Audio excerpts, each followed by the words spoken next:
Okay, today I'm wearing red and I'm celebrating my 15th anniversary with my husband. This is a makeup look that I wore. This is a dress that I wore, outfit in general. If you're interested, stay tuned. We're getting started.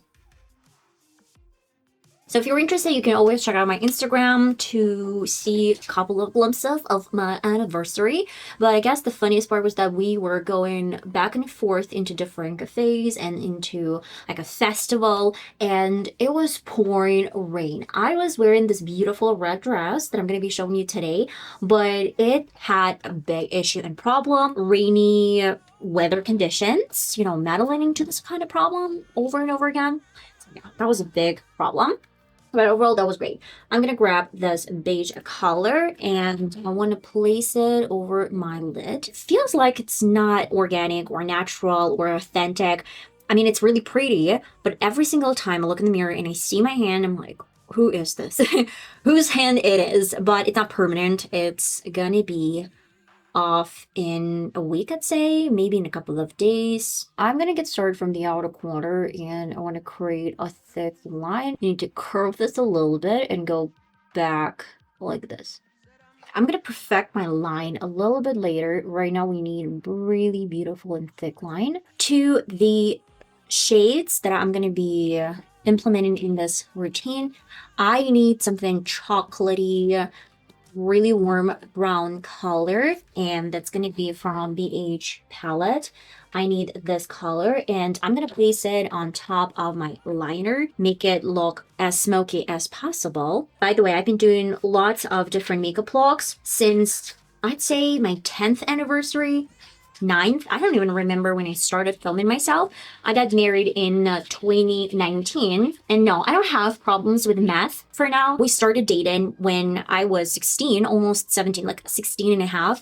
And it was 2011. And we got married in 2019. Okay, I'm gonna need just a regular piece of paper. You can use some napkins or just a paper. And then I'm going over with a very dark brown color. I really love how this line is turning immediately. It's just like a thick line, but at the same time, you know that you have a really nice base underneath. Now I want to implement a little bit different color, and it's gonna be this brown, because it's kind of between of warm brown and orange, and at the same time a combination of both orange and brown. And I'm packing the color on top of the previous shade, but with a pattern motion, like going back and forth. When I'm almost done, I need to work on a little bit different combination of shades. It's gonna be with a beige color, like this, and that. We're mixing 3 of these shades with a fluffy brush,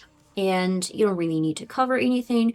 Go over with just some circular motions. You have a base, and now you have to bring those higher and make it look really well blended. You can tell that black is gonna stay in place. You can leave it like this, or, by the way, I did not do this step, but I feel like today I have some extra vibe to this look.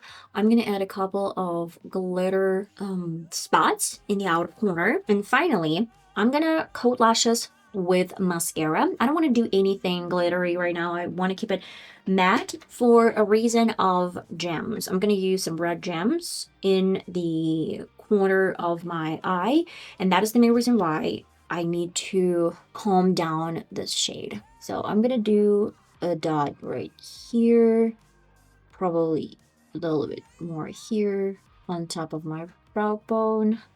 What else? Here and right under my brow.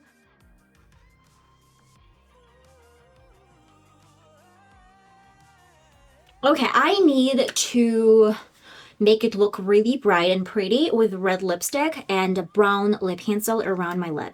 And I can tell for sure that we were at the Indian festival, the embassy of the Republic of India, if I'm mistaken. They were like, ooh, red. Really loved my interpretation of red. I'm gonna use a lip pencil, which is literally just like shredded in pieces. And yeah, that's a whole other story. I'm gonna grab it with my lip brush and outline the shape of my lip. To be honest, this red is not my color, and that is the main reason why I always use this dark brown to neutralize this red shade and create it a little bit more wearable.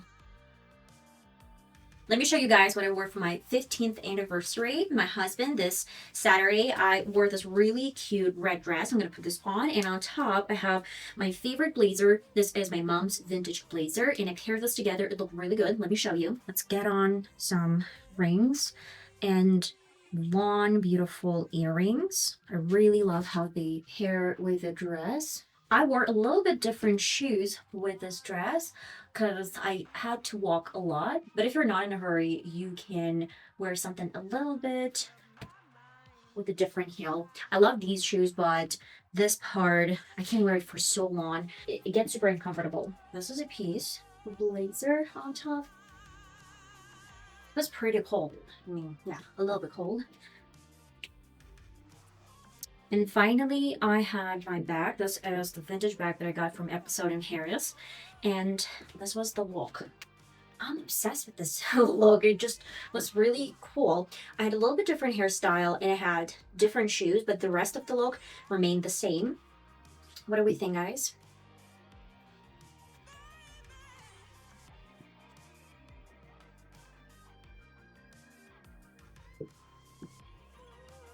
Well, guys, this is the final result of my 15th anniversary transformation. I'm obsessed with this look in general. I think that maybe with this slick hairstyle, it would have been so much better than I wore this Saturday. It was a little bit more loose this Saturday, but I couldn't get this in a slick mode because it was too clean. When I have a little bit greasy hair, maybe second day wearing them, I can get it nicely, but it was super windy, and I know that this type of hair, it's not going to hold for a long period of time. That's the main reason why I'm wearing it today for a video, but I'm definitely going to be wearing something like this soon in the future because it's really nice. That's it. I love you all so much, and I hope this is going to give you some sort of inspiration for your anniversaries, dates, special events, and I'll see you next time. Bye bye.